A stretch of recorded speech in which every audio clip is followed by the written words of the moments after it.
Long.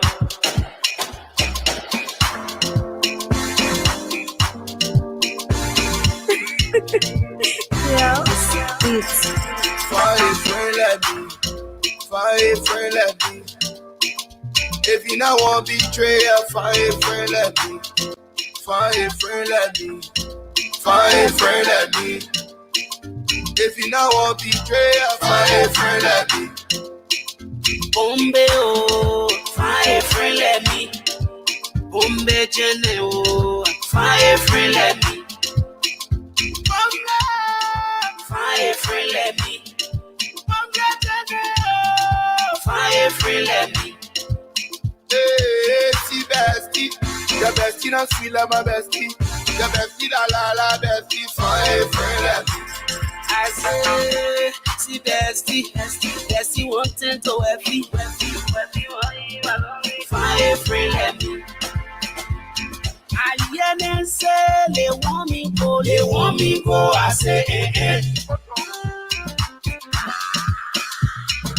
Some of them say they want me go. I say, Today is Monday. It's the 30th day of January. Here we are on the program Trending Issues. My name is Vanny Dix. We are bringing you a special presentation of the program Trending Issues. This program comes on at 4 o'clock to 6 p.m. every day.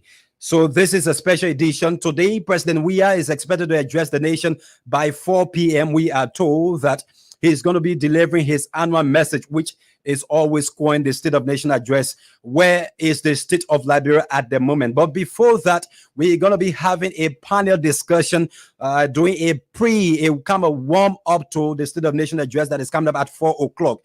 Again, but before that time, we have online now a representative aspirant in the upcoming electoral District number 7, Representative Bay in Montserrat County. We're going to be taking her on the line for some 20 to 25 minutes to talk about what she's intended to do if elected at the level of the Liberian legislature. Madam Wede Power, I'm hoping that you can give me the rightful pronunciation of this name. Welcome to the program.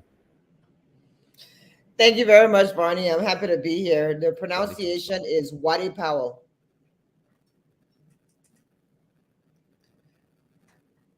I'm trying to get you. The audio is not coming in. Can you hear me better now? And I'm sure it's from your end. I'm being told by my technicians that it's coming from your end.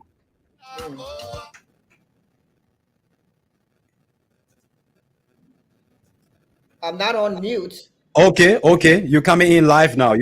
So thank you for joining us on the program. I was talking about the name. Is that the right pronunciation? Wede Power. It's Wade Powell. Oh, Wade Power. Well, that's like Okay. So thank you for joining us on the platform. My name is Vanny Dix. It is a pleasure having you on this afternoon, ma'am. Thank you for having me, Varney. Okay, so I have been following some of your activities on Facebook from Jamila Kuzi. I've been following some of her promotional work with you, and I thought it necessary as well to factor you on this platform. This is Punch TV, and it is our exceeding pleasure to have you on, man. Thank you. Okay, so we want to start off with a little background about who Madam Power is, and then we move into punching with a few questions regarding your quest for District 7 in Montserrat County. Certainly. So you want me to just go into an explanation, or you want to ask me specific questions? How do you want to do it? Just a brief detail, Madam Wede Power, XYZ from this place, and then we move into that, just for people who are following to get to know a bit about you. Okay, so my name is Wade Powell, Okay. born and raised in District 7, Montserrat County. I am a businesswoman from by profession, currently serving as the Chief Executive Officer for Streamex Oil and Gas Company, Liberian, obviously, and come from the private sector background with over 27 plus years of experience in that area. Background of organizational development, which basically means putting systems, processes, and procedures in place for efficiency and productivity.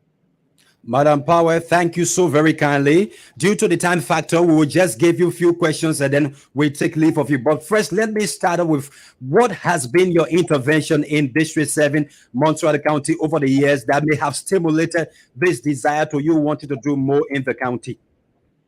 Well, I'll answer that question in two folds. One, having specifically to do with what stimulated the desire to contest, and the other having to do with my philanthropy. Yeah. So I get asked this question all the time, and my response is I made the decision to contest in District 7 approximately 6 months ago. Okay. Prior to that, I had no intention to become involved in politics. I had no intention to contest for this seat. And so my philanthropy, which spans over 12 years in the country, has been on a nationwide level in the specific areas of education and women's empowerment. So having had no desire or no intention to run for office, my philanthropy was not limited to any one particular district. Okay. I have my footprint is across the country. Is across.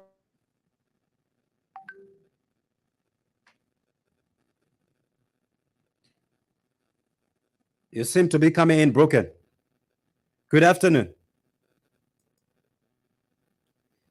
Good afternoon.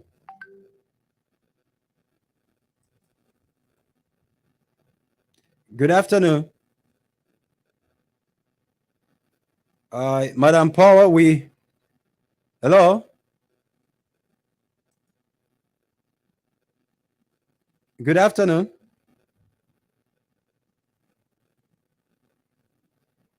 And I'm sure it's coming from your end. I'm being told by my technicians that it is actually coming from your end, but I'm hopeful that you can reconnect with us just so we can ask you a few questions before we take leave of you. We are hoping also for those of you who are just joining us on the platform, later during the program, we will have former Deputy Information Minister Isaac Jackson to join us again to do some pre-State of Nation address analysis. We'll have Liberian journalist Stephen Bender. He's based in the US. Also, we are hoping to have Archie Sano. He's an activist to join us on the platform this afternoon to do a pre-State of Nation address analysis. Also, Damo Slanger is going to be joining me on the flip side for us to do this program today. I'm sure, Damo, you are there. Good afternoon and welcome again to Trending Issues, Damo. Good afternoon to you, Vani, and good afternoon to many viewers watching us from across the world. Okay. I'm sure you started following the program. You know where we are right now. Sadly, I'm just joining in. Had a little bit of network glitches, but if you can bring me up to speed, I'll really appreciate that. So, Damo, I will have to pause you there and continue. Madam Paul, thank you for coming back on. Yes, sorry, the generator Yeah, cut off. So you were in speech. The internet disconnected. But as I was saying, with over 12 years of philanthropy across the country, now that I have made the decision to contest in the district, that philanthropy still continues, but there's a renewed effort or an additional effort to make specific interventions as it relates to District 7, specifically because it is around the politics of what's happening at the moment. So basically, what has been your assessment of the district? What can you say about situation in the district that also may have further prompted your desire to want to contest? Give us a description of the living condition of and other situation within District 7. Well, I always like to say that District 7, out of all of the districts, the 17 districts in Montserrat, District 7 is the most troubled district as far as the economics of the district, the social construct of the district, but it is also the district that offers the most opportunity for improvement and advancement. Okay. We have, if you look around Montserrat and even other areas in the country, we have one of the largest groups of what you would look at as a disadvantaged society. We also have one of the largest groups of pockets of population of what you call, we term today as Zogos. When Okay. you look at the living conditions of the people, once you get off of the main roads of District 7 and start to venture behind the farm buildings that's on the main road, you will see that people are living in very squalor-like conditions. A lot of people refer to the area of West Point as the slum area, but believe it or not, yes, West Point is a heavily slum area, but it is not unlike a lot of other areas in the district. The people all around District 7 are living in similar conditions as the folks in West Point. And so when you take a look at the entire makeup of the district, even though you have some of the major businesses located in the district, you have a lot of the economic engine that contributes to the country coming from the district, but you don't see that coming back into the district. You don't see the benefits flowing back into the district. How does that translate into why I decided to contest for the office? You know, when you see things going in a certain direction, you have two choices. You can either sit on the side and watch it happen and crumble if it's going negatively, or you can make a decision to put your hand in and try to join and correct the situation. Now, over the years, I have been doing this from the background, but unfortunately, that is not enough. I recognize that is not enough. I recognize that I have a lot of talents. I have a lot of network. I have a lot of experience that I need to leverage to be able to contribute to the improvement of District 7. As we all know, at the district, this is the closest representation that you have to the people. So we need to start building our country from bottom up and stop looking at it only from the top down. What message are you carrying across the district as you go from place to place meeting with the people? What is the key message that you are taking across? The greatest message that I'm taking across actually is twofold. The greatest message that I'm taking across is that my job here, or what I'm trying to accomplish, is to make the legislature work for the people, and also for people to, regardless of their current situation, for them to know that with work, with effort, with conscious decision making, we can move the district forward. It's not rocket science. It has happened in other places. We just need people to come to the table who are ready to work, who are ready to leverage their network, and who are ready to put their mouth and the money where they speak about all the time to make it happen. Many people say it is easier said than done. Absolutely. Anything is easier said than done. And that's why I said it's not going to be easy. With hard work, dedication, commitment.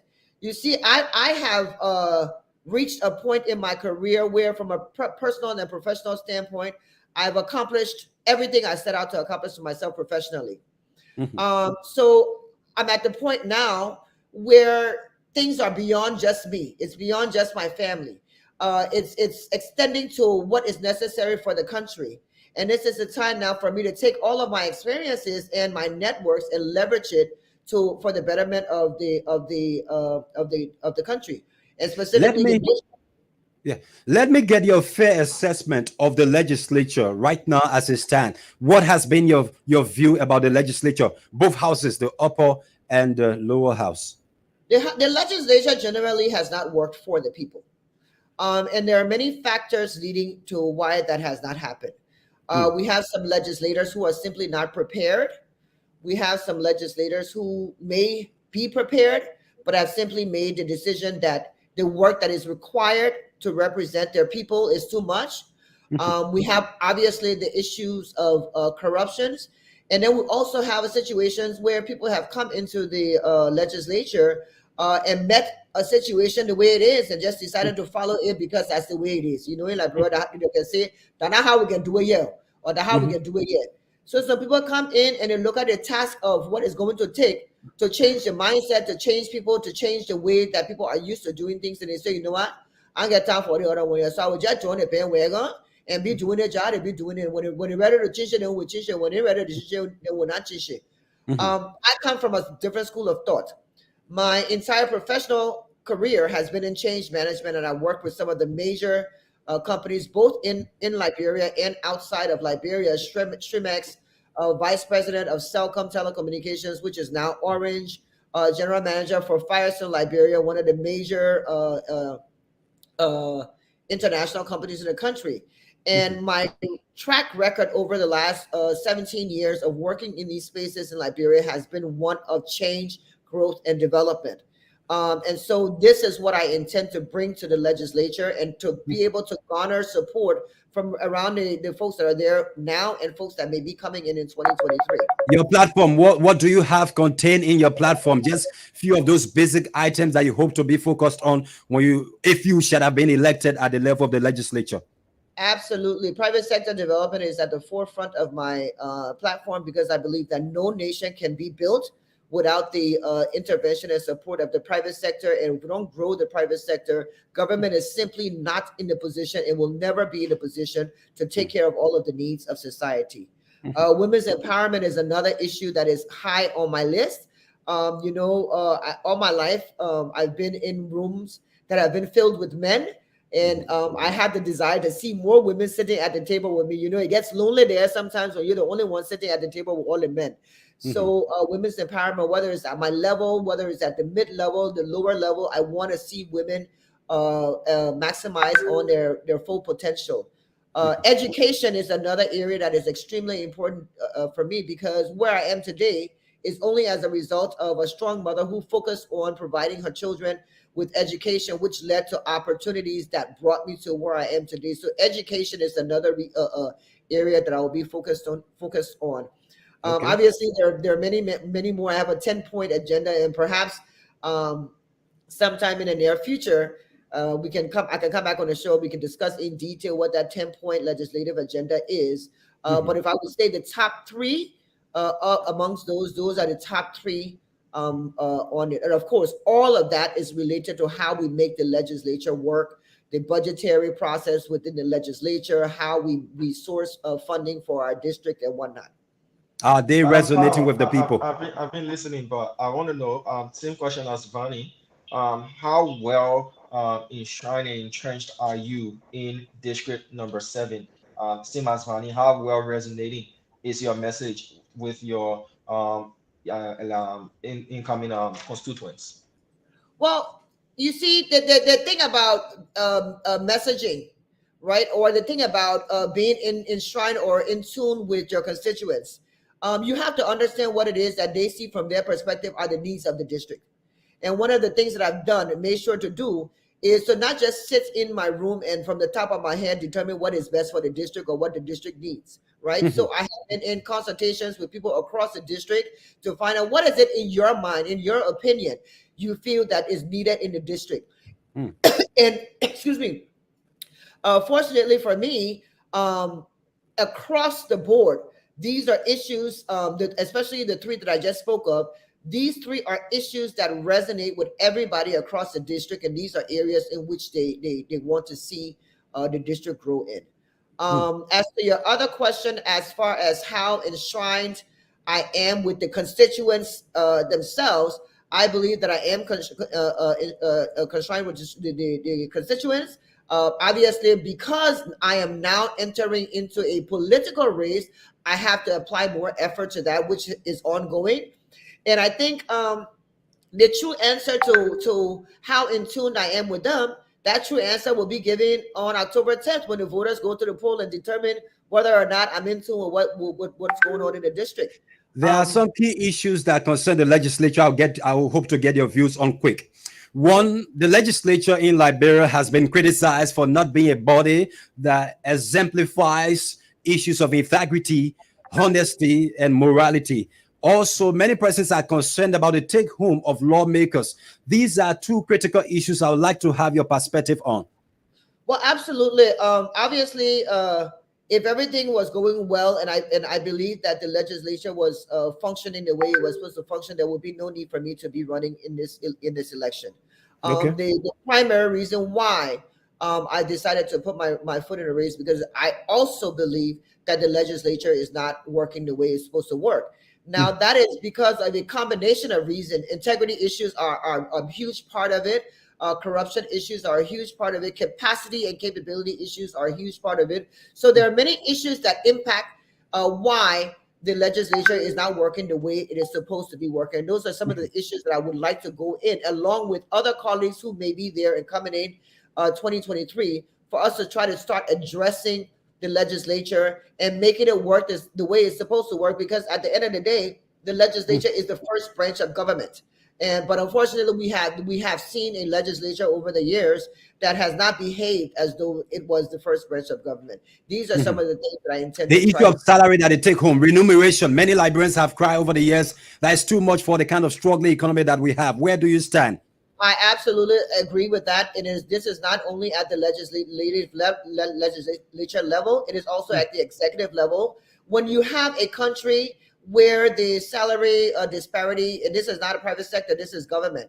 And when you have a country where there's a disparity between the people at the top and how much they take home, not just in salary, in total remuneration packages, benefits, and all of that sort of stuff. Yeah. And you look at the average civil servant is taking home $150, $200. That's too wide of a gap. And some even 45, some 70.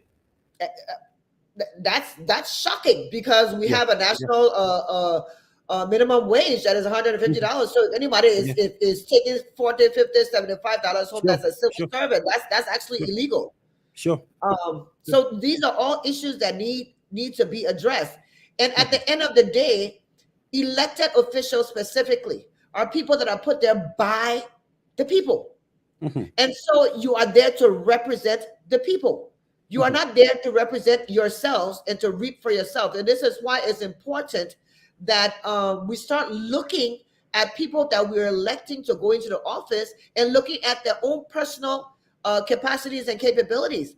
Because if you're putting people in office who have absolutely nowhere else to earn a living, and this is the first time they will be earning a living at these wages, then you are also setting yourself up for failure. You know, and we've seen that over successive legislators that have come in over the last 17 years since we returned from civil crisis. So what we're experiencing is not new. It's not only up to the legislators, because at the end of the day, if it was left up to them, they would never reduce their salaries. These are some of the issues that the people have to start speaking up and standing up against, because those people are there to represent them and their Madam Power, today President Weah addresses the nation, hopefully by 4 o'clock. We will want to have your take on that subsequently before we take leave of you. But at the level of the legislature, who are some of the actors you would like to work with were you to be elected in 2023?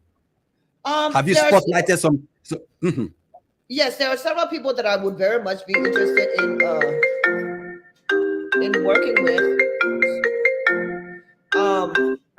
And for the purpose of ongoing engagements that I'm having with some people that are in the legislature, I would rather not call name, because you call somebody name, you call the other person name, and so also not, you won't work with me.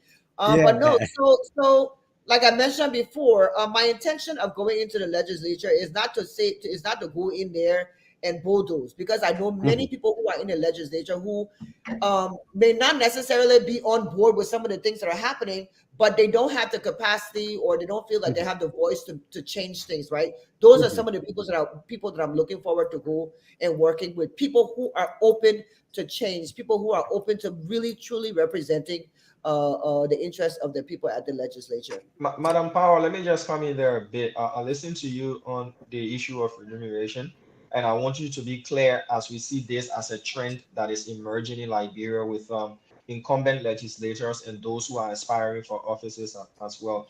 Are you going to take a salary cut, since you're saying the amount is huge in terms of both the monetary value and the benefits that come along with that?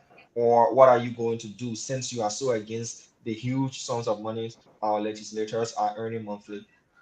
Well,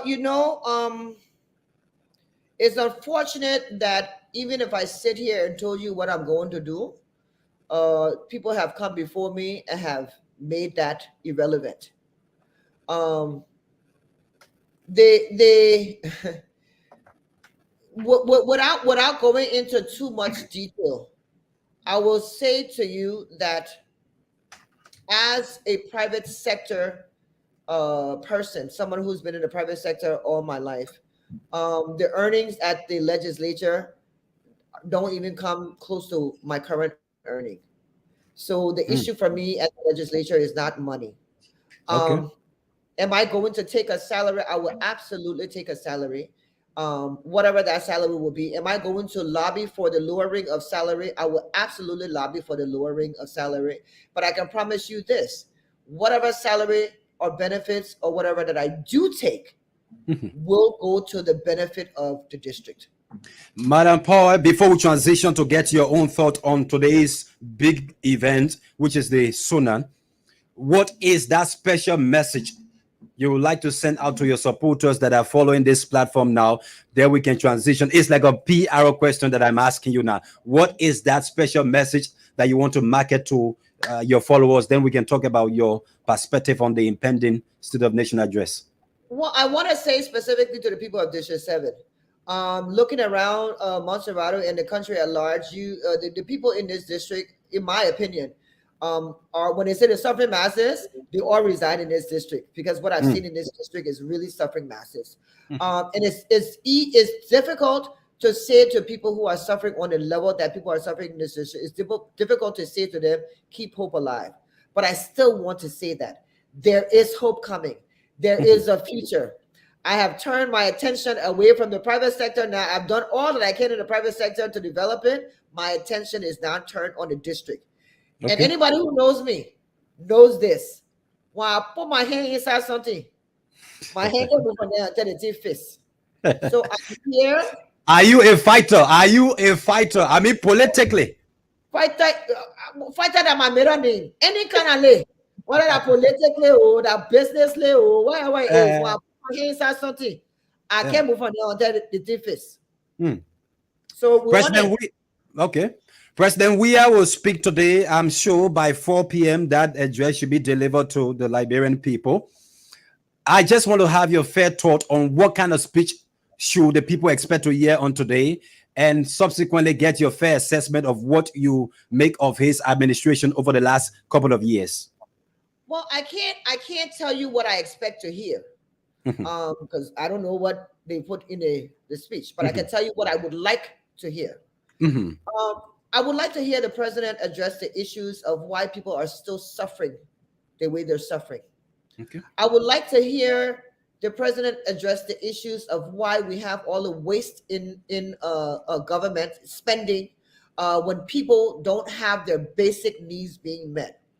I would like to hear from the president why the education sector, which is supposed to be free by law, why you have students going to school and they're being forced to pay what they call fees, because now that they can't charge tuition because it says it's tuition fee free, they're charging student fees, which is almost equivalent to what people are paying in the private schools.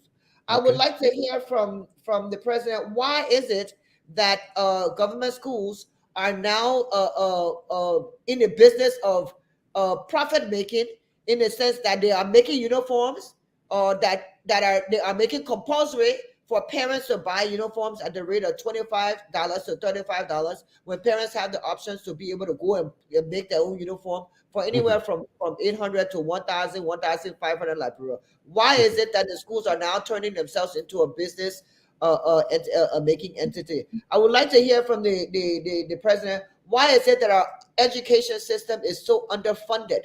Why is it that our children are going into environments, learning environments, but they are not learning?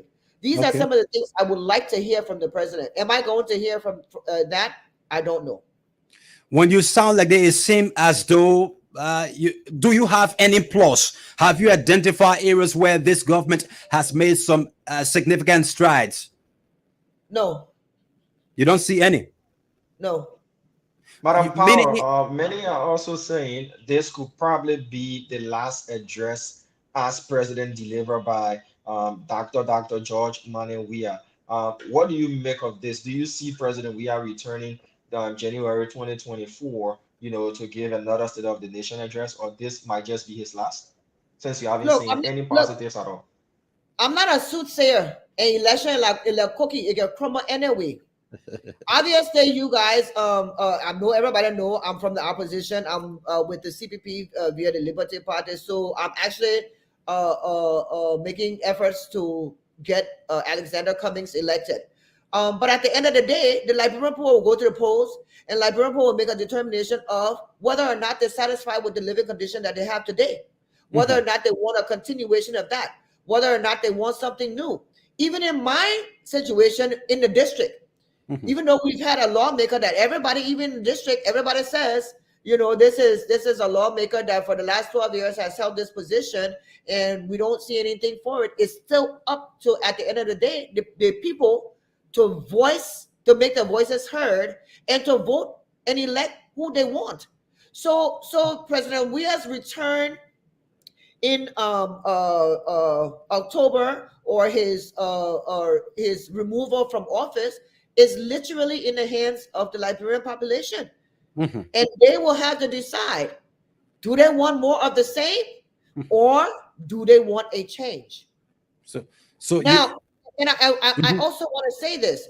I don't think that the job of the presidency, just like I don't think that the job of the legislature, I don't think that the job of the presidency is hinged to whether or not you're returning to power or to the position in the next election. I think the job of the president, is to do what is supposed to be done, regardless of upcoming election or not. I see a lot of projects and activities that are happening, in the last year, and of course, we see this every election year. The year before election, we see where the ramp up of activities, projects are coming out of the wazoo. You got project here, project there, project. But what happens for the 5 years prior to that? You know what I'm saying? You think these are campaign projects? Absolutely, they're campaign projects. You think so? I don't think so. I know so. Okay, because if they were not campaign projects, they would have been things that would have been rolling out over the last in the 6th year now. But do these things in any way have any impact? Can they reshape things around to especially those who have been disenchanted? Is there any possibility that the speech today could reinvent or change situation in the interest of the CDC? I don't think that the speech is going to change anything in the interest of the CDC. At the end of the day, speeches are speeches. They don't change people's minds about anything. People want to see action. Words can be powerful, though. Words can be powerful, but at the end of the day, people need to see action. If people are only going to go on words, it's going to keep us in a situation that we've been in a very long time. Anybody can come to you and tell you anything, but you look at the track record. Does the track record show that what they're saying is what they have been delivering? Does the track record show that they have the capacity to deliver what they're promising to you? Does the track record show that they have performed in similar ways in other areas of their lives before coming to you? These are the questions that voters need to start asking themselves. At a certain point in time, we have to remove the responsibility of the people who are we electing. We have to remove some of that responsibility and place it on ourselves as voters. Let me ask you this question that seemed to be running through my mind.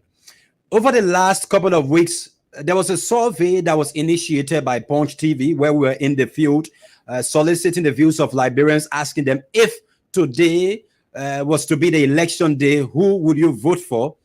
And President Weah and Joe Boyka were the ones topping the list. So why do you think someone who you think has failed massively is still being talked about, maybe being preferred by a significant portion of people? Why is it that way in our society? Because we have a society that is based on popularism. Unfortunately, issues, developmental issues, growth issues, nation building issues are not issues that have been in our political space at the forefront. So it's almost like, look, I'll tell you this. For example, true story.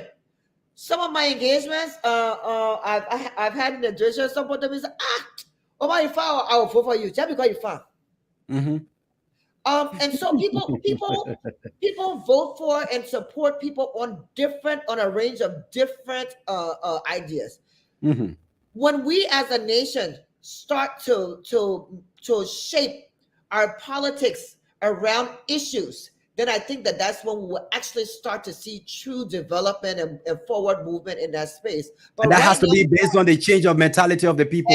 exactly. But right now, our politics, unfortunately, is based around popularism. Mhm. And so, you know, that king and queen contest sometimes. Okay. Very Damo, is unfortunate. there something you want to Yeah, pick up quickly? of course, Madam Power, you said you haven't seen any positives from this CDC-led regime, but there are supporters of this government who point to the recently dedicated Emirates Hospital there in Bapolu County, the Invisible Park, road projects. I just saw on the Facebook page of the Ministry of Public Works, showcasing some road projects that are being completed and others that are still ongoing. If you look at these gains as stated by the CDC government. What is your assessment, though? You say you haven't seen any positives from them, but if you were to grade their performance over the last 5 years going into the 6th year, what would you say that percentage or that grade mark would be? What year is this? This is the 6th year. They are entering the 6 years now. Yes. Yeah. So you know how when you're in school, did I get you math, English, they get you all the different subjects. Then they grade you, make all of that. Then they average it to get an average, right? So that's just how we're looking at it now. Now every year that one subject, year 1, year 2, year 3, year 4, year 5, year 6. When we average the whole grade among the 6 years, what a grade. That's the question, Madam Power. So what's your grade? You wait the election year before everything you have for us. Then you say you can't do an election. You have an election project, my brother. We'll take it because it's necessary, it's needed. Our money, that is citizen money. Any project that is happening, they're not favor. Okay. Then you're supposed to do it. You're the leader. So you're not doing la proper favor. Madam Power, due to the time, we have to let you go. But is there any concluding statement? Quickly. You see, you fool me. You say you want to run somewhere. Now what they told me. Yeah, I gotta run. I got 1 3 meeting. But it has been a really good conversation with you guys. Okay. And I will definitely be back on a future occasion. We can spend more time together to get into the nitty gritty of some of the plans that I have for the district. The man said, "Baku is strong." So thank you, ma'am. Yeah, thank you, ma'am, for joining us this afternoon. Thank you guys for having me on the show. Thank you, Diamond. Thank you, Vani. I hope to be with you guys soon in the future. You're welcome. Thank you, ma'am. All right. Okay. All right. So this is it. This is Punch TV. The program is Trending Issues. Vani Dix Diamond Slanger presentation. Coming up at 4 o'clock today, President George Weah addresses the nation, telling the people what has been his achievement. He's going to be presenting his legislative agenda as well to the Liberian people. We have outlined a number of guests to do a pre-State of Nation address. Stephen Bender, based in the U.S., is one of those guests we've outlined.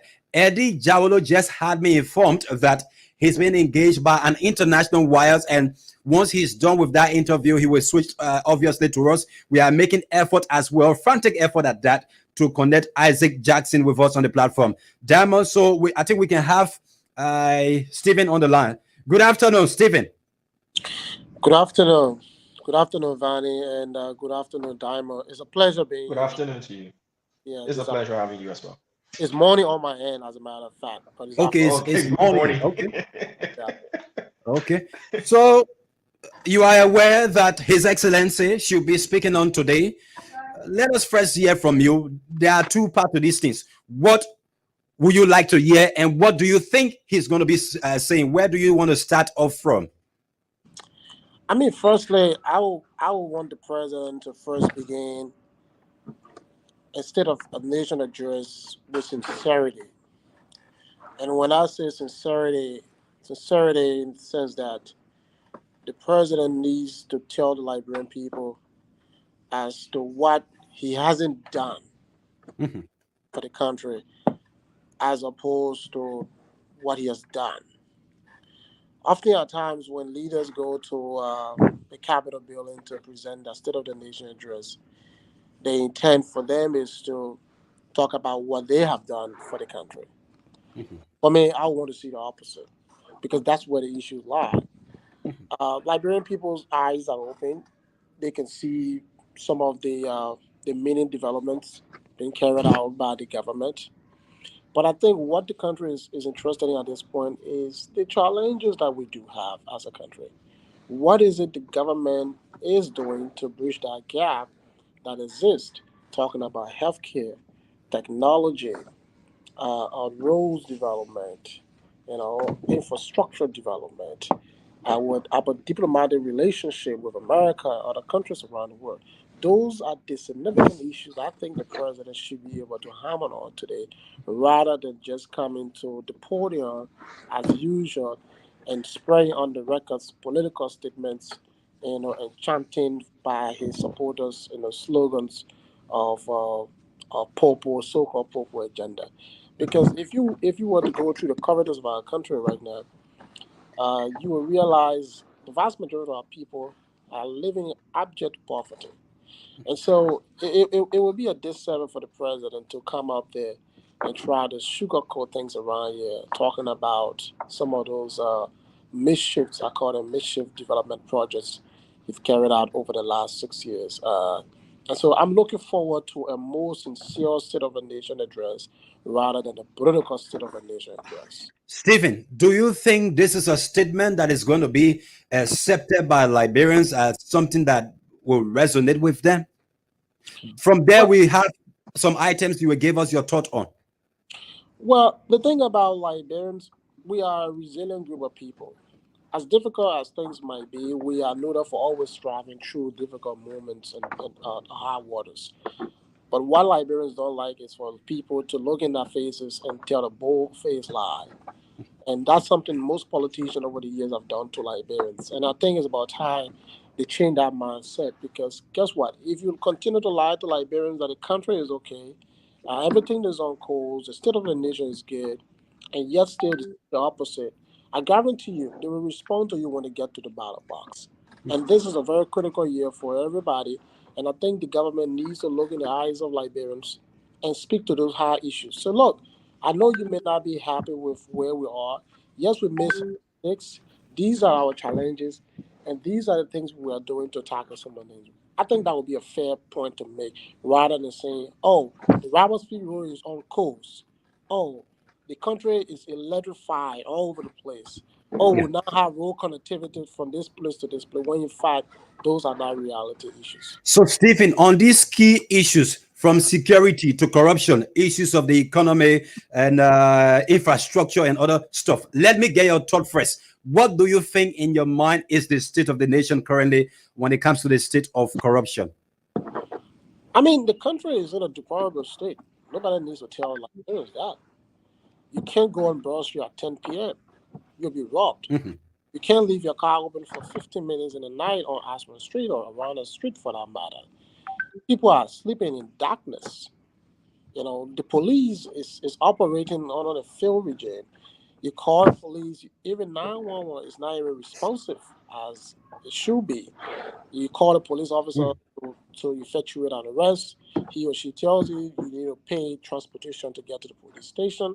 People are arrested for crimes and put behind bars. In 2 hours, they are back on the streets. So the country as a whole is in complete, is in a valley, I should say, is in a dungeon, for the better choice of word. And I think it's about time the president needs to be bold enough to ask Liberians and tell them as to where we are. Are things bad of now as compared to Stephen? Some few years back, you were active into media business in Liberia. I want you to compare and contrast. Are the things now better than some few years back while you were very active in media business in Liberia during Certainly, the Ellens regime? certainly, things have gone terribly bad. If you were to look back the era of President Salih, you realize that yes, we had some challenges. The president had some challenges, but the frequency at which those challenges operated on a whole region cannot even be compared to that of the George Weah administration.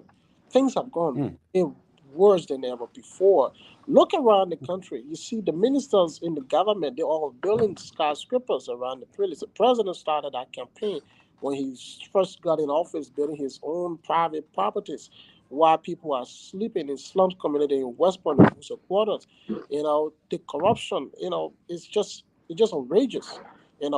Mysterious deaths taking place all over the country, ranging from the auditors, to innocent children being found with ballot parts extracted.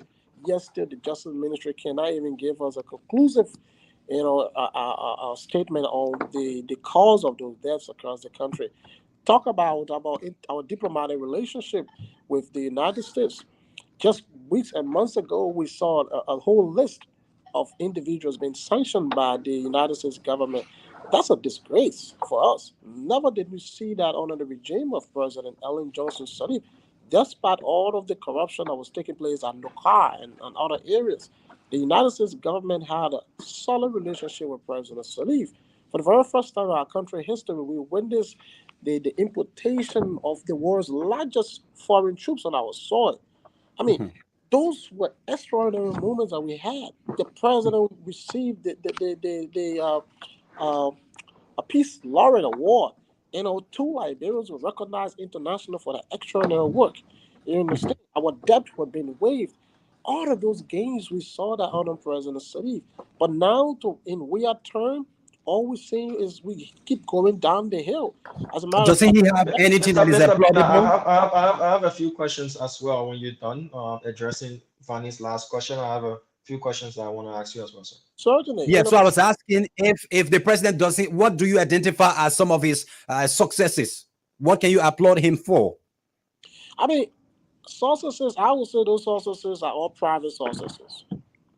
Those are all private individual successes. Mr. Bina, I'm looking through some records of the president's progresses, and you just said those are private. But if you look at what the CDC government has done under President Weah, I'm just going to reference few increments in the salaries of medical doctors from $700 United States dollars to $2,000 United States dollars. That was done under this Weah regime.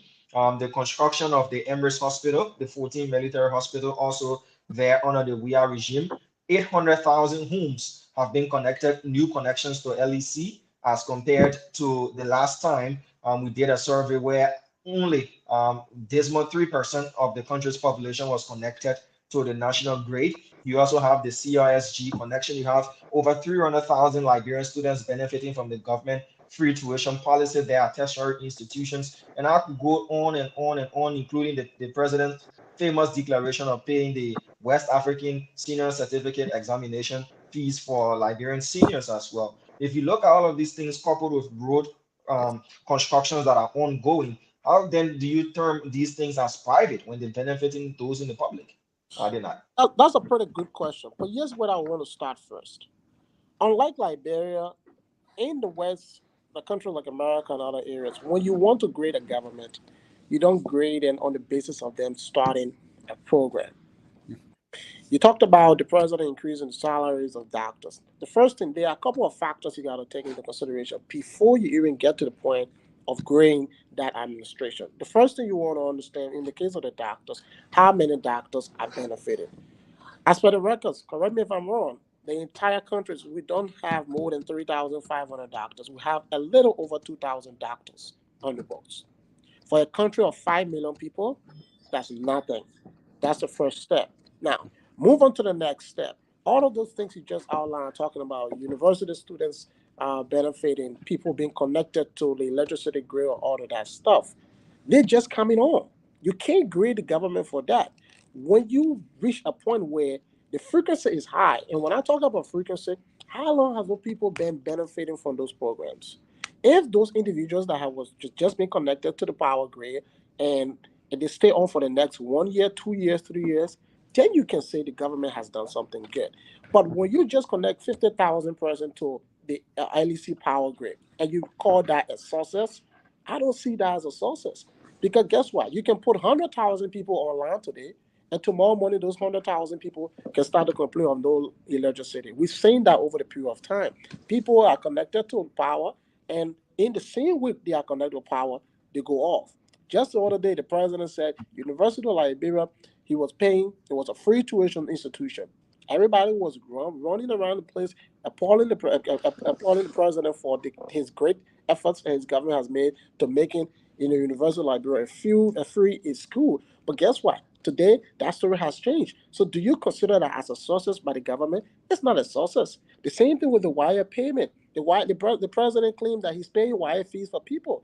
But guess what? When wire is approaching, Liberians are all around the place scrambling and calling people for help to pay that wire fees. So I don't consider that as those are all cosmetic, engagements, in my opinion.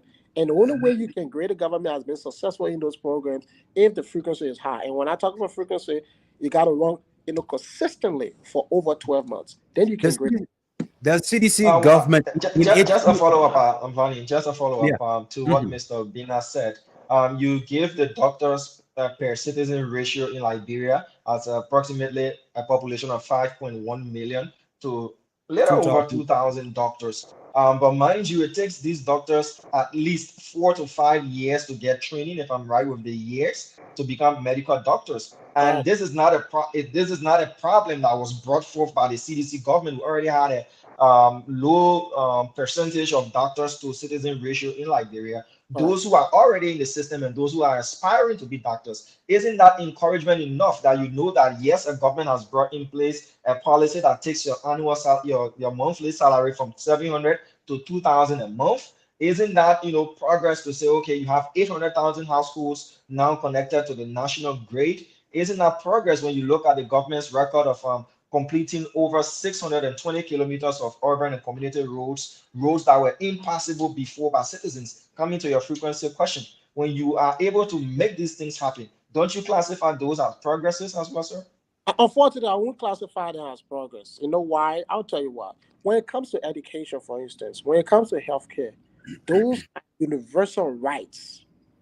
It is the responsibility of every government to provide those services to their citizenry. And so the government is under moral obligation, constitutional obligation to provide those services. So I don't hail them for that. Now, what I will hail the government for, if in the execution of their responsibility, they go beyond the ordinary, then we can say this government has done extremely well. Now, let's come back to the issue of healthcare. A little over 2,000 healthcare workers across the country, right? Doctors. I'm interested. I'm not interested in the increment of salaries for doctors. Yes, why people would think it's good. Yeah, that's fine. But I want to see a government making fronted efforts to increase the number of doctors from 2,000 to 7,000 to service the population that we have. Then when you do that, I call that some progress. But when you already have a 2,000, little over 2,000 doctors in the country, a number that we've had for years, that number is just static, is now moving, and won't call that progress because you increase the salary of those people. I don't see that as progress. I want to see that number moving forward. I want to see it moving higher up to 7,500 doctors. Then we can consider that as some level of progress, especially when health and education are universal human rights. So that's not progress. That is his responsibility. Okay. So the president is gearing up at the moment for the State of Nation.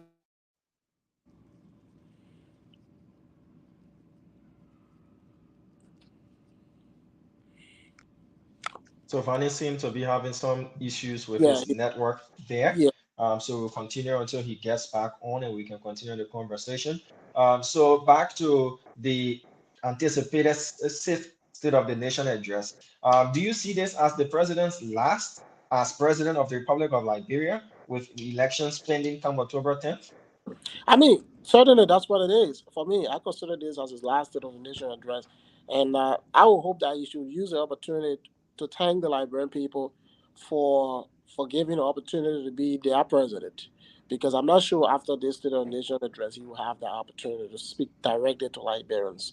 Because come October, he's going to be booted out. So he has the opportunity today to thank Liberians for the opportunity. And Liberian people will make the necessary decision to come October this year. What do you think has been the major problem with the CDC-led government in terms of what the president promised? He talked about accountability doing when we retrospect on his previous State of the Nation addresses. The first one in 2018, that was when he introduced the pro agenda to the Liberian people and announced that he was taking a 25% salary cut. he talked about the recovery from the COVID-19 pandemic. He talked about, the inflation being reduced due to the exchange rate as well. The president also talked about, bills that he wanted to see passed as law due to the national legislature, through the national legislature and other things. But if you look at the CDC government over the last 6 years that we're now in the fifth year, what do you think have been their gains, and what do you think has been their weakest link as well? Well, it's kind of hard to point to anything in terms of gains. Like I said previously, I don't see any significant gains this government that we have has made on the ground for our people. And that is clearly manifested through the lives lived every day by ordinary Liberians. And that is what I believe that this president, when he addresses the nation today, needs to be bold enough to tell the Liberian people as to those challenges that we do have and some of those areas that he's failed, rather than just presenting what I call a cosmetic, you know, gains state of the nation address. Hmm. Well, so now let's talk about the pending October 10th election, because after the State of the Nation address, the president is only going to address the nation when there is a need to, not to be compelled by law to, as Article 50 says. But if you look at the October 10th that is pending, we see a lot of infighting within the constituent parties that makes up the Coalition for Democratic Change, coming from the MDR. The NPP also issued a statement that they've not been taken seriously in the coalition as well. These developments, do they affect significantly the chances of President Weah, or as we tend to see in Liberia, after a few meetings, there will be men's and made, and then people can move on, and the president can stand a much greater chance in retaining his seat? As it stands right now, I don't see the president chance of winning the election come October this year. That's why, Why? and the reason is because of the variables we have on the ground currently. You understand? There's one county president we are needs at all costs. If you don't have that county, he can't win. That's Nimba. We see what's obtaining for Nimba currently. We cannot be reelected without winning Nimba. Plain and simple. He needs Weah. He needs Nimba. So currently, you have a situation in Nimba where he and not president, but the senator of Nimba, Frank Johnson, is locking horn here and there. They seem not to be on a good footing. Not only that, we see other candidates popping up for Nimba, the likes of Taiwan Gunglo. There are other individuals that sooner or later will be coming up in the last few weeks, announcing from Bone County as well, I'm told. So it's going to be a really crowded race, and I don't see the possibility of we are ready putting this off if it stays as it is right now. Yeah, it's difficult. I know it is difficult to remove an incumbent president, though you point to the Donald Trump election there in the US. Mhm. But we're talking about two different political systems, where here in Liberia we vote mostly on how popular you are, not based on solely your platform or your manifesto, or whatever your party is bringing to the table. President Weah is still hugely popular in Liberia. And as you stated, there will be a second round or a runoff election as well. The opposition still is in some sort of disarray, and everybody seems to need everybody when it comes to a runoff election in Liberia. Does that not say that the president stands a chance, as he did in 2017? I mean, when we want to talk about a chance, I would say every other candidate in this race stands a chance. It's not just we are standing a chance, but again, it depends how you utilize those changes that you have. I mean, you can't utilize your chains or your changes based upon the reality we have on the ground when Liberians are going to bed hungry. How do you speak to them? How do you convince Liberians that are going to bed hungry? How do you convince the woman whose son or daughters are out of school? How do you convince people like that? How do you convince people who cannot even freely travel on Ronald Street or Broad Street in the night after 10 o'clock? So those are the issues. If you want to speak to the issues of being reelected, how about you first responding to how Liberians can be safe and to walk on Broad Street in the night when it's 10:30, versus them going to bed and sleeping sound with not somebody coming to that window and then tearing that screen or maybe checking that phone or maybe entering a home and stealing our generators and stuff like that. The country is in the serious bad state. You understand? Ranging from roads, the healthcare delivery system is horrible. I mean, so I don't know how he's going to play that out, but that's something that, like I said, every other candidate has a chance. So what matters most is how you go about utilizing that chance you have. Okay. So let's go back a bit to the MDR CDC debacle that is currently happening. If you look at the track record of Senator Prince Johnson, who's not the standard bearer of the MDR anymore, Yeah. but people seem to take him as someone who flips flops on his words.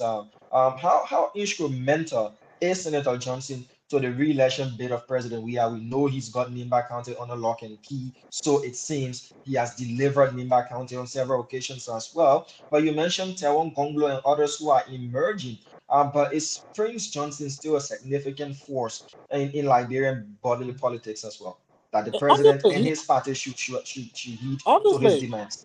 obviously, Prince Johnson, nobody should not overlook Prince Johnson. He is a significant force in our body politics. The mere fact he represents a county that has about 1.2 million people. Like I said, nobody wins an election without anybody in that county. And people talk about Prince Johnson flip flopping.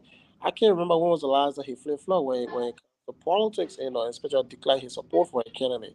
I know for a fact that during the Ellen era, Prince Johnson was very clear. He said he was going to support President Salih. He did.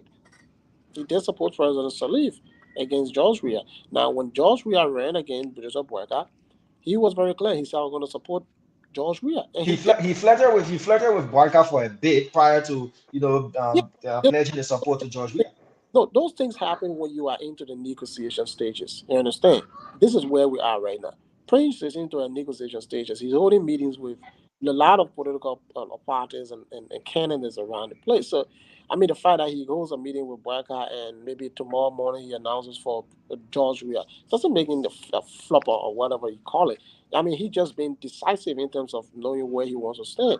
And he's made it very clear already he's not going to support George Weah. And the reason he provided clarity is because the president hasn't lived up to the commitments made to the Liberian people. Lisa talk about the $7.5 million his government has eaten from the county development fund for Nimba County. Now, the president is rushing. He has put his car into gear already. He's making commitment to pay that money as soon as possible and to live up to a commitment that he made in the political agreement signed to the political process where he vowed to give certain positions to people from Prince Johnson's party. So if all of that comes to fruition, it goes back to Prince. The president has paid the 7.5 million. Now he's appointed a couple of individuals on Nimba or your party. Are you still in for the deal? Prince at that point will have to make the call. You have to tell the Liberian people, okay, I take it back. I'll support we are better state. I'm not going to support I stand by my word and call it a day. He will definitely have to tell the Liberian people who he's carrying. But at this point, I think Prince is playing it very well, and I must commend him for playing it the way he is because I think that's the way to play it. If he hasn't lived up to a commitment, don't support him. If you live up to it, you got to go back to the drawing board and see what happens at that point. These concessions being made by the president and coming from the MDR's own press statement and subsequently Senator Johnson's own revelations. Does this go to speak to why he was sanctioned? That indeed the president is an accomplice to this whole pay for play scheme? Because if you say, "Give me, I give you votes," and you give people positions, you do this, you do that. I know they're part of political arrangements, but does that speak to pay for play?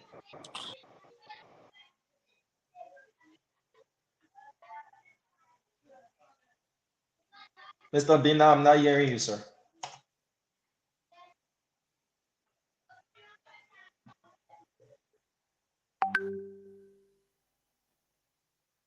Mr. Bina, I'm not getting your audio. Ronnie, if you're getting us, please check the mix of both there, No, probably the audio. Yeah. we checking it. Stevie, Mr. Bina, we not we getting not you loud getting. We from your have end. lost I can audio. hear.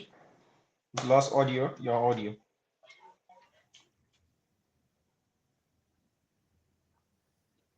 So we apologize, folks. Our technical guys are going to work on it, and we also encourage Mr. Binda to check his Yeah, connection because we lost audio from him as we're well. not getting him. I mean, how we just started talking about the MDR CDC thing and the state of the nation, he just disappeared like that, Ronnie. Yeah, he has to log out.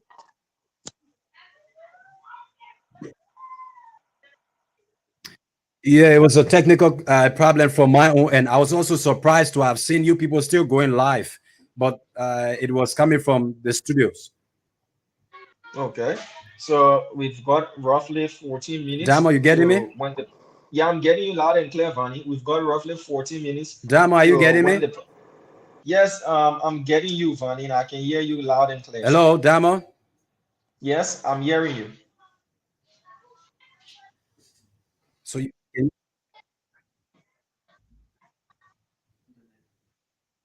okay, okay.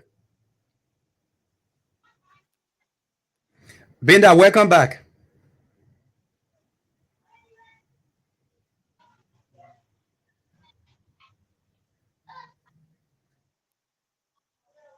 You're not getting audio coming from Steven's end.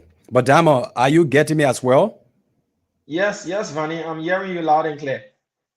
Yeah. Yeah. So the problem is from Bender's end, and I don't know what could be causing that. But the guys are working on it here in studio to make sure that if it is from our own end, then we can have his audio coming in. But Okay, so he said he's again, not hearing us as well. I y- he's not hearing us. Yeah. Steven has to log out and come back in. He has to log out and log in, log out, log in. Yeah, so he has to log out and log in. So, Diamond, today is the President's State of Nation address. From your end, what's your reading so far? Well, Liberians are anticipating hearing the president delivering the state of the nation, letting us know the state of the nation and also his legislative agenda as well for the Mhm. year. But what makes this even more interesting is the fact that this state of the nation address could probably be the last being delivered by the president if he's not re-elected come October 10 or when we shall or when if we do have a runoff election, is critical, and Liberians as a whole are also wanting to hear the overall deliverables from the president. Nemot also gave a report on the president's own performance. So that has been out for a number of weeks now. People are comparing and waiting to hear what the president will say to compare and Okay. contrast as well with the realities on the ground. Great. Stephen, welcome Yes. back. Yeah, thank you. I'm there. Stephen, do you think President Weah is going to touch on issues of where the government stands regarding the sanctioning of McGill and other officials? Do you think he's going to touch on issues of corruption in details, as not just talking about we had to redo LACC law, amend the LACC law? Do you think he's going to go in detail to tell us some status report cases that were forwarded to his office? Do you think he's going to touch on those issues? I doubt it. I doubt it, Vonnie. Nah, And and, I and don't think. even if he does, I Thomas, guarantee I guarantee even if he does, he will shadow talk it. He will shadow okay. talk it. Yeah, he would dress it up. He would dress it up. He would dress it talk. So I doubt it. I absolutely he's not going to talk about it. You don't think so? Yeah, because here's the thing though. The president's goal, and I'm just assuming, and most time politicians would do. The president wants to use this opportunity to project a good image for his government when he get up there. Image, okay. He wants to project a very good image of the government. Now, he will try as much as possible. And every smart politician will try as much as possible to avoid going to areas that will present a dark cloud over the entire message. Because mind you, if you go into some dark rooms, it might overshadow your whole speech. Okay. So you want to be very mindful as to how you go about that. So that's where I'm coming from when I tell you the president would not want to talk about those individuals on sanction list. You probably Does he won't have talk about anything to say concerning the issue of soccer? There was this mounting expectation by young people back then that soccer under a Weah's presidency would have experienced some level of significant and exponential transformation. What do you think is going to be on the minds Mr. of young Bina, people? let me just on the lighter side of things answer that question and you will go about giving your answer. The county league record gate intake this year.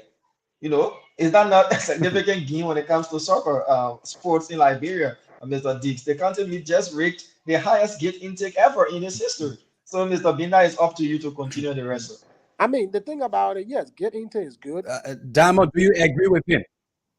I mean, get into That one. get into is good, Can right? we equate?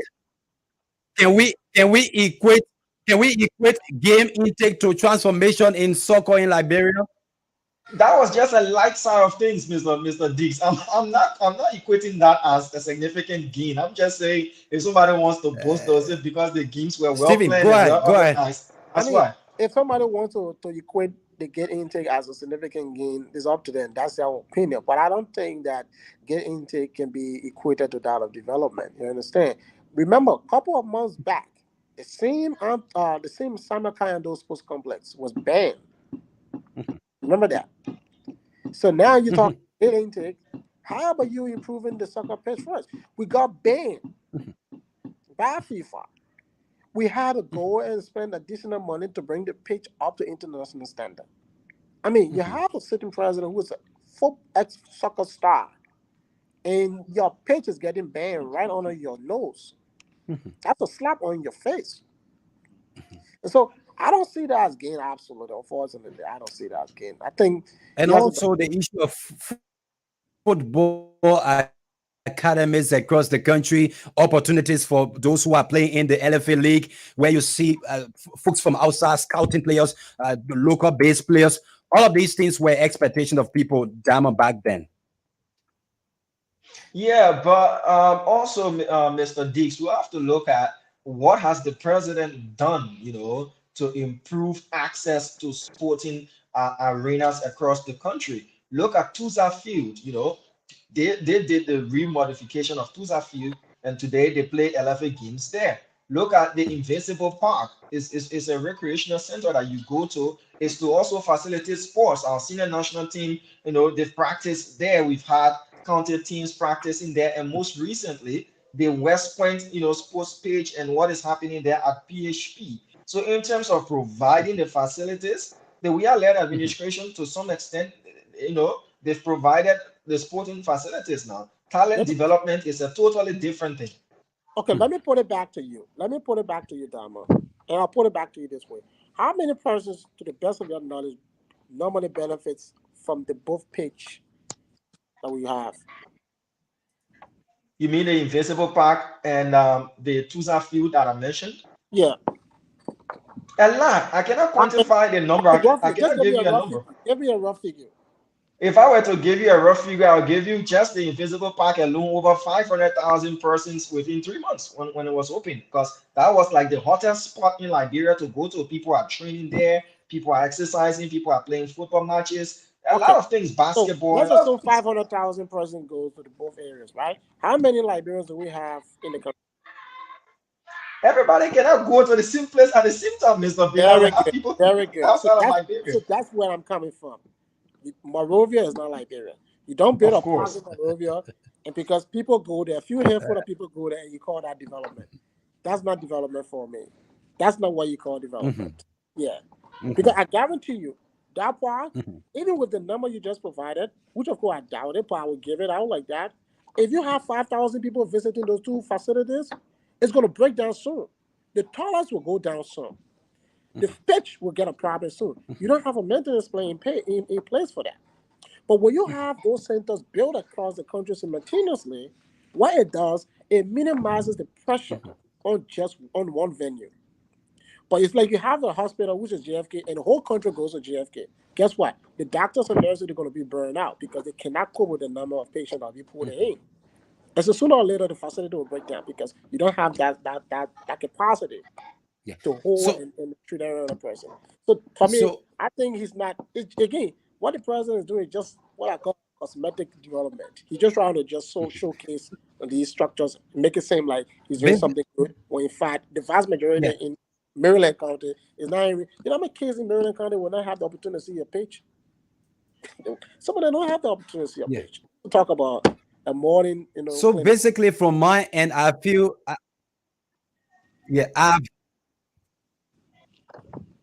from my end, I've highlighted 3 domestic issues that I think are going to be of serious concern to Liberians. These issues were also the key issues under President Sirleaf's administration at the time we were actively covering the president and being very active. Unemployment, the issues of corruption, and inflation as well.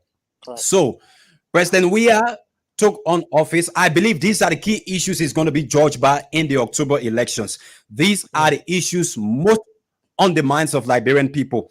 If we were to talk about infrastructure and do a kind of comparing and contrasting between the Unity Party led government and the CDC led government, and even looking at the budget today, the CDC have said they met a budget of around 500 million, and we are talking about around 700 million now. But the Unity Party led government, I remember that the late Harry Graves, during the troubling days, he said this government the UP led government inherited a budget of 18 million. I'm telling you, just 18 million. So the Unity Party was able to have taken the budget from 18 million up to 500 million in 12 years. Also, the UN country representative, that was the first person to represent the UN mission here, he said Liberia at the time, 2005, 2006, Liberia had nothing to be measured by the United Nations Development Program. He said this in an interview that the UNDP every year comes up with a survey to give the status of country in terms of development. He says Sierra Leone was at 177. Liberia was not on that list. Reason is because he said UNDP had nothing to measure Liberia by.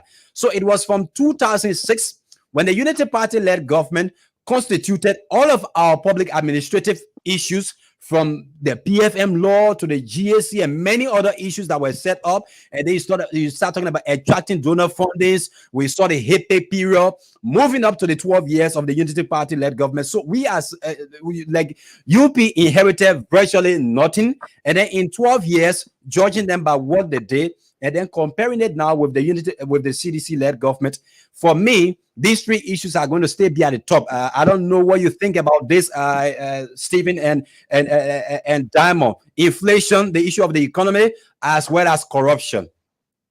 I mean, I agree. These are still pervasive issues. I agree with you, Vani, and you're quite correct. Those are the three issues that Liberians continue to talk about today: unemployment, inflation is very high through the roof, and that of corruption.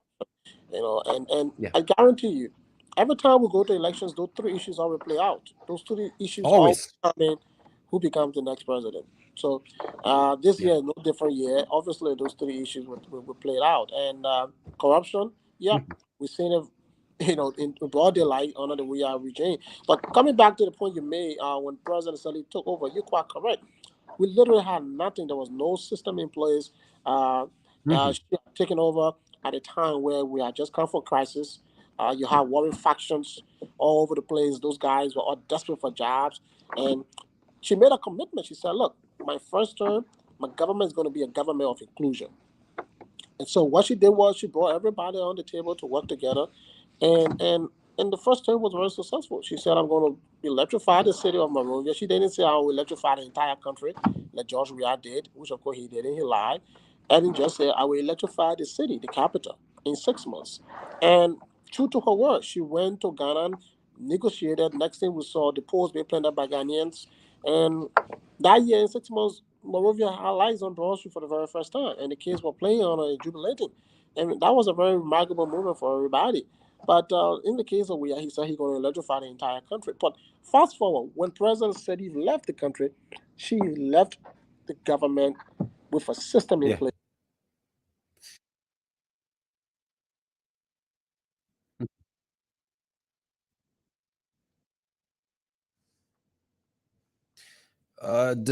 Stevie is coming in broken again.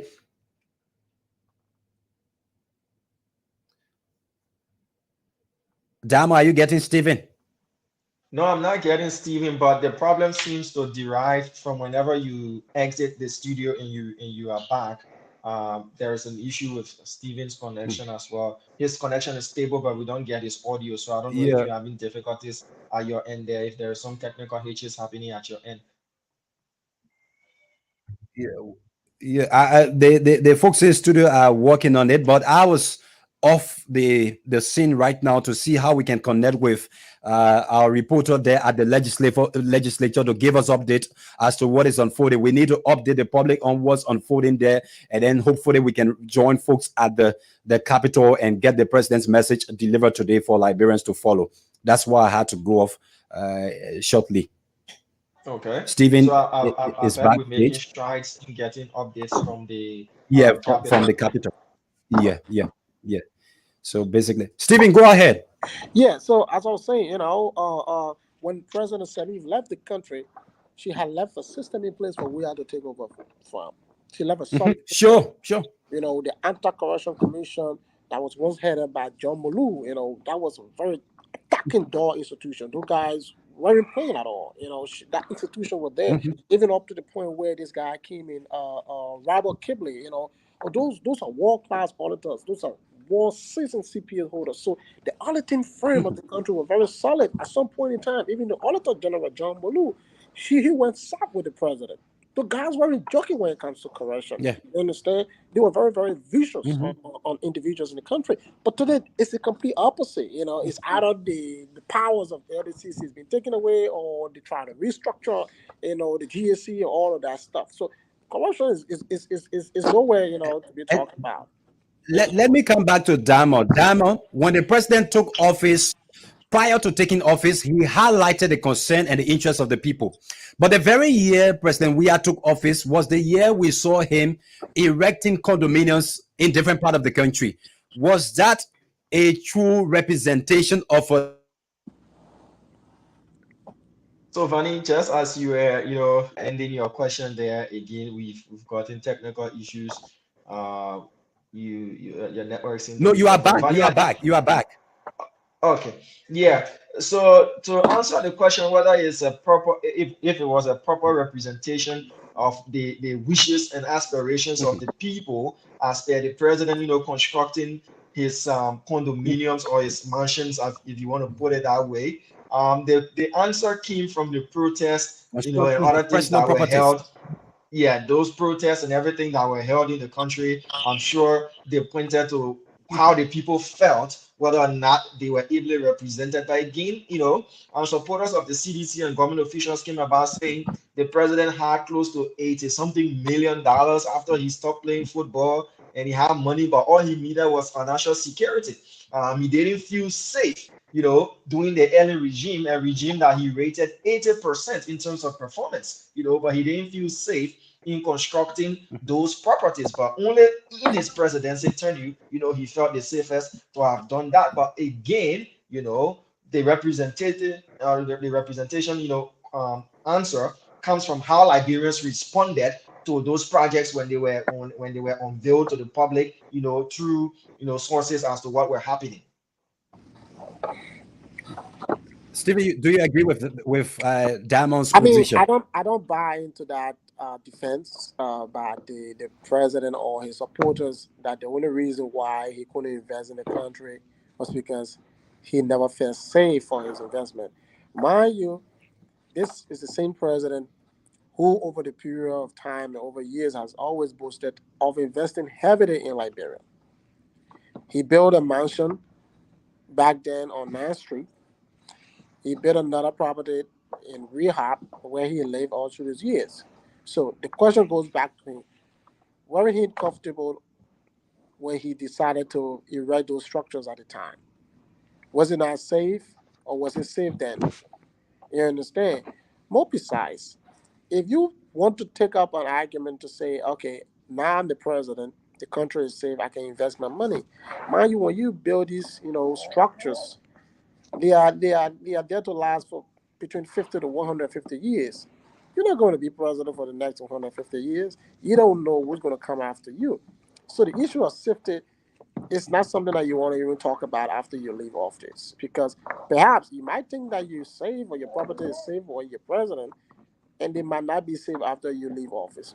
So I think that was a lazy defense on the part of the president and his supporters when it comes to building those structures of his. And I don't buy into that. And it was a very wrong start for the country and the president as a whole. You shouldn't have started your regime building those massive structures that we see around here, because what it does, it just takes away the main issue, that you should be focused on. Foreign policy issues we saw in the latter part of the Wia's administration. We saw a kind of souring relationship between one of our development partners, which is the Chinese. And also, that was a very key issue. It was said that Liberia, through its foreign minister, had signed against the Chinese interests on 4 different documents at the level of the UN. Let me get your own thought on this. Have we generated or benefited from our kind of bilateral and multilateral engagement on the world stage? Do you think Liberia has really attracted that as compared to Ellen's administration? Under no circumstances can you compare the attraction that Ellen gained internationally. Stephen, are you getting me? I'm hearing. I'm saying under no circumstances can you compare the attraction that Ellen gained from the international community, the dialogue of George Weah leadership. There's no comparison in that. And like I said a few minutes ago, look, Ellen brought to that country the world's largest. But why do you think it was so? Why do you think it was so? Look, the reason why I think Ellen did what she did and she was very successful is because she's very smart, and 2, she understands international diplomacy. Unlike George Weah, who has no clue when it comes to international diplomacy, and he has failed to put into place the rest of the technicians and technocrats who probably might be able to help him when it comes to international diplomacy. Now, look at the current foreign minister that we do have, D. Maxwell Kimia. This dude doesn't have any clue when it comes to international diplomacy. Stephen, we can barely get you. We can barely get you. I'm sure it is coming from the network. All right, but let me log on and come back. Can you hear me now?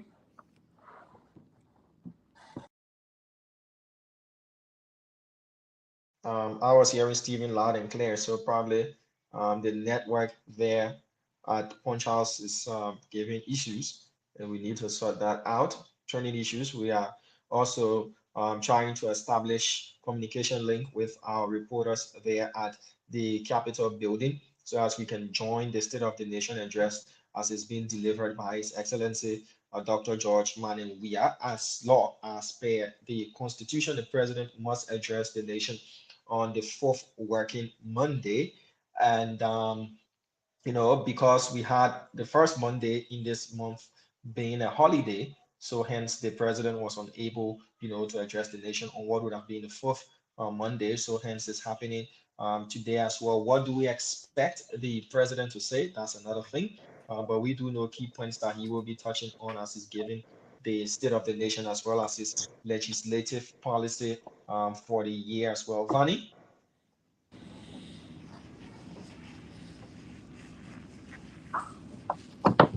Vani? I think we have to open the phone line as well. While we are trying to get Soko at the Capitol to see if we can link now and bring the live coverage of the president's address. But at the same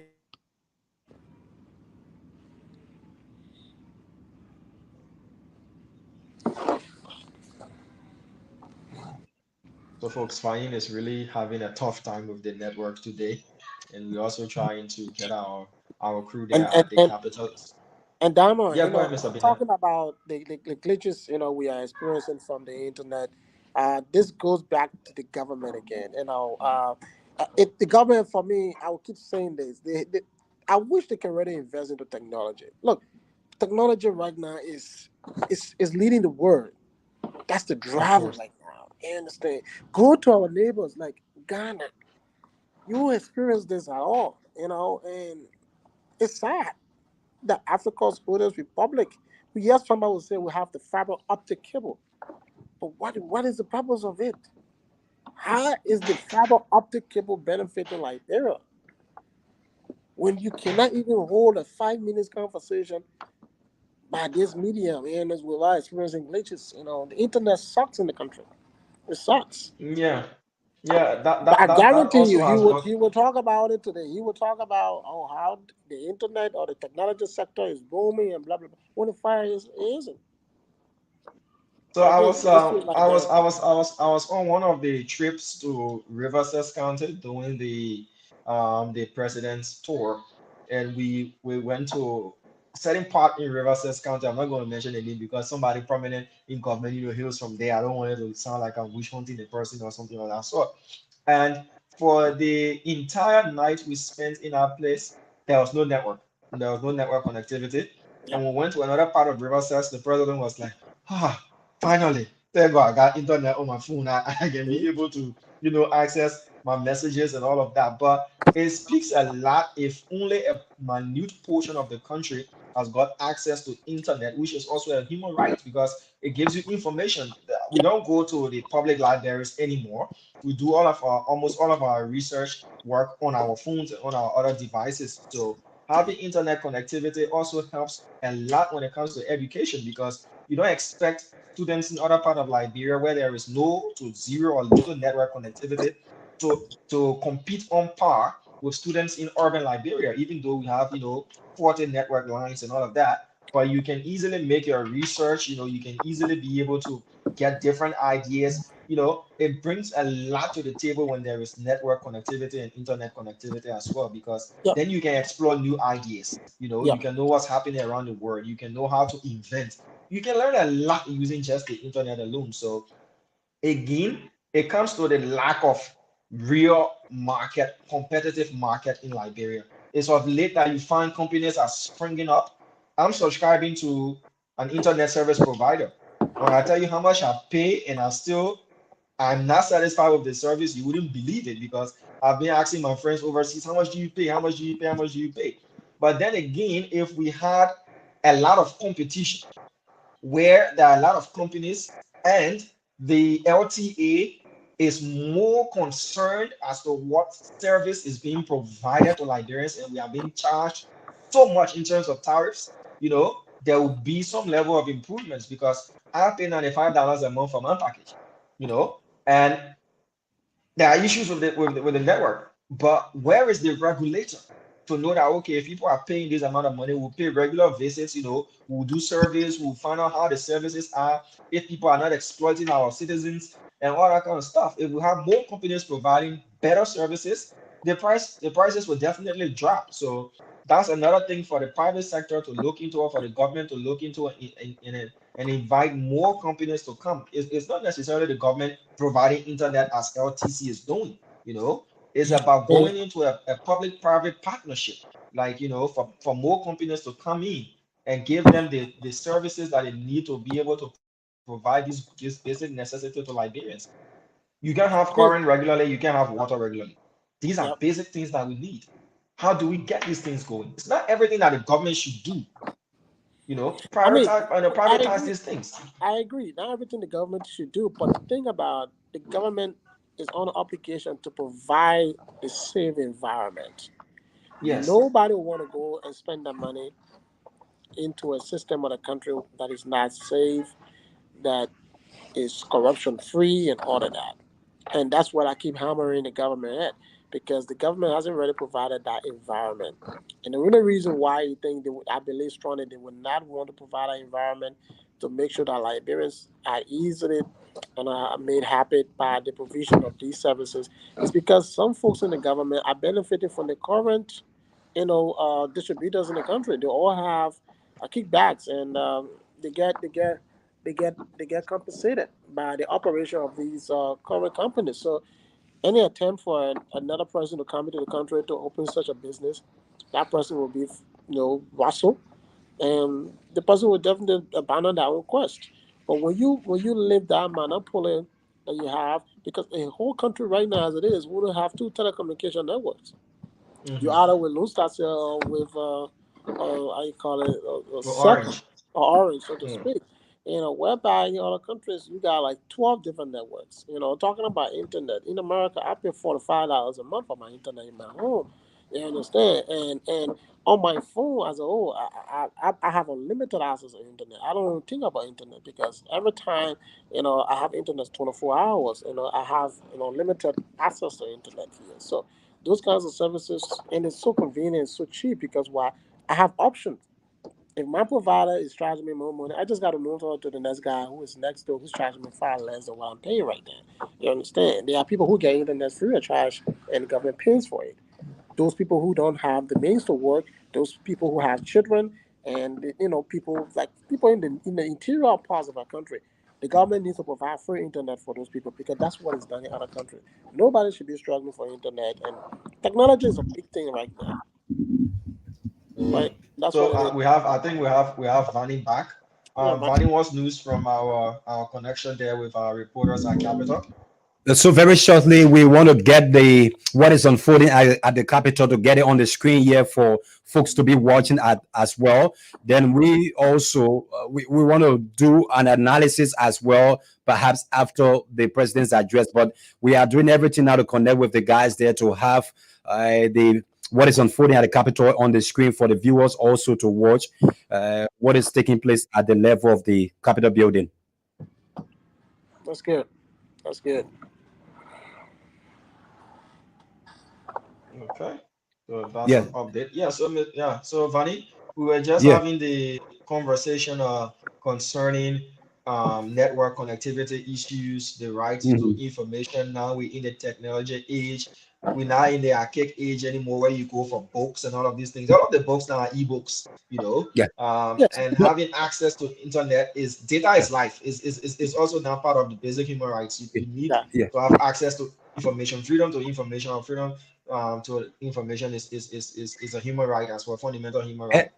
And in addition to some of the things that I highlighted prior to going off, when we were actively interviewing like the likes of Moluba Molu and other guys from the opposition, two key other issues that were always highlighted by the folks from the CDC were, one, the establishment of a war crimes court under a CDC-led government.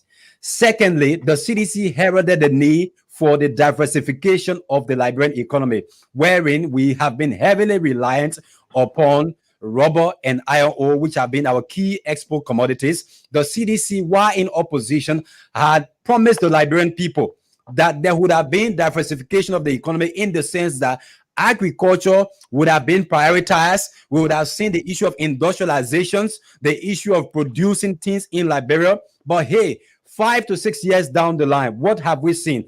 Agriculture receiving the very minute percentage in terms of budgetary allotment under the CDC-led government. So all of these things, brother, are key things that were highlighted by folks in the CDC while they were in opposition. And in my fair analysis, there have not been any achievement in those slides to make sure that your words are in alignment with your action. That's my view. I don't know what Stephen and what you stand on this. I agree with you, and sometimes I ask myself, how did we arrive here? But again, the answer is just squared in our DNA. Sometimes the decisions we make as Liberians are just poor, and sometimes people in other countries question how we live. The question of our IQ. And you just said, and underdevelopment is a bad thing. You won't realize it until you are fortunate to leave Liberia and come to other countries and see how people live and make decisions. You understand?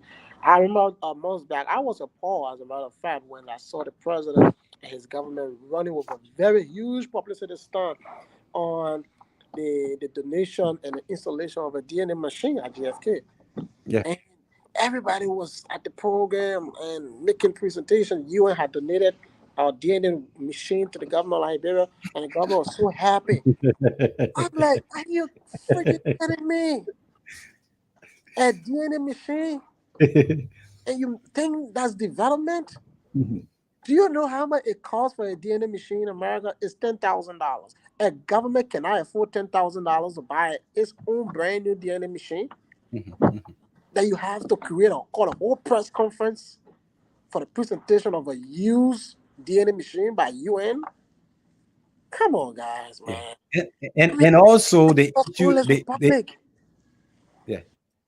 the issue also with civil servants and salary increment. I listened to Diamond talked about the issue of with the doctors, but also Diamond. I remember at a point in time when President Sirleaf took office, there was this situation wherein there was tax reduction tax holiday, tax waiving of tax for civil servant. We also saw people who were down the ladder. Their salary was also increased. But back in 2019, the CDC-led government said, due to the constraints that were being compounded upon the economy, there was this austerity measure of harmonization that was instituted. Okay, great. But over the years, the Minister of Finance has boasted that the economy is sound and strong.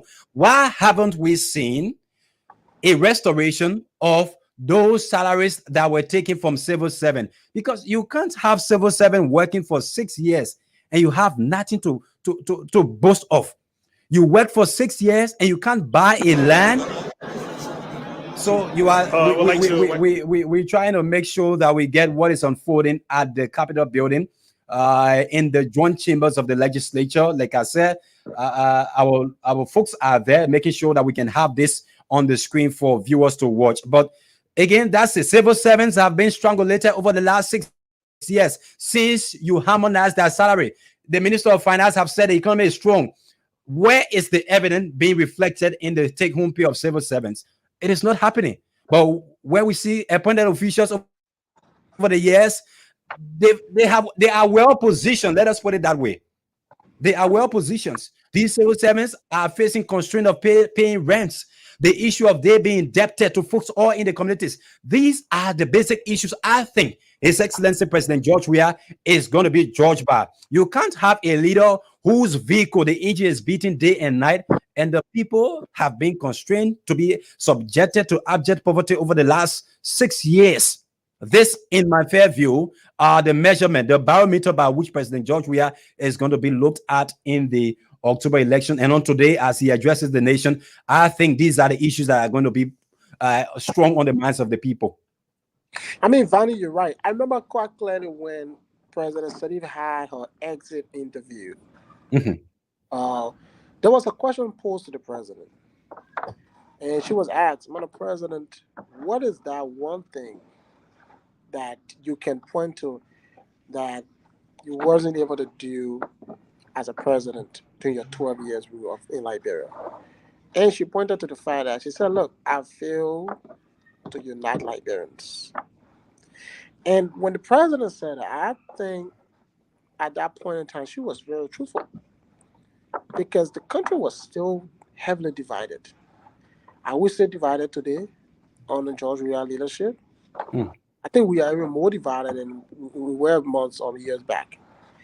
So these are moments that calls for recollection. And again, like I said, I will hope the president will speak clearly to the issues of what his government hasn't been able to do, rather than just providing a cosmetic approach to all of the issues. Because I know exactly the dude is going to go up there and just run through his prepared text, and we've done this, we've done that, and people will be clapping and cheering. As a matter of fact, the president has already started speaking, but very shortly it's going to be on the screen. He has started speaking already. So I know people are going to be cheering up, and that's exactly what it's going to be like. And when in fact the bread and butter issues would already be touched, I guarantee you, after this State of the Nation address, there will be thousands of Liberians that will be going to bed tonight without food on their table. But the president will have informed the country already that the country is in the right direction.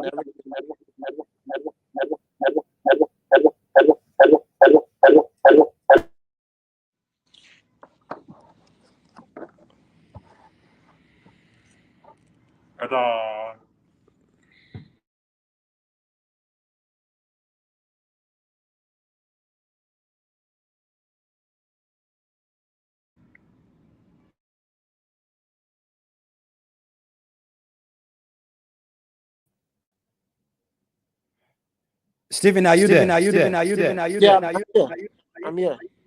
Okay. You were in speech. Yeah, so as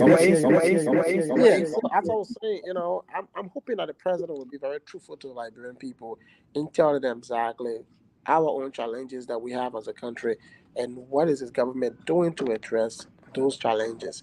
And I think when he do that, I think the Liberians will appreciate him more, rather than just going up there reading for him prepared text and throwing them numbers or projects that he claimed that are done on his leadership. Because listen, people say the president has erected hospitals, Okay, but I'm more interested in the maintenance of tourism.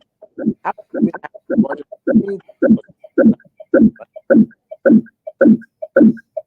That's what I'm saying.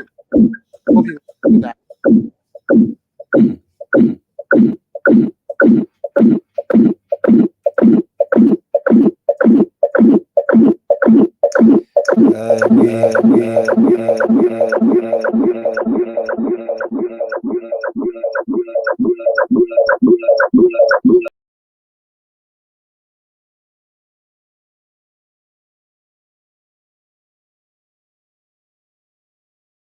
They started speaking. Very shortly,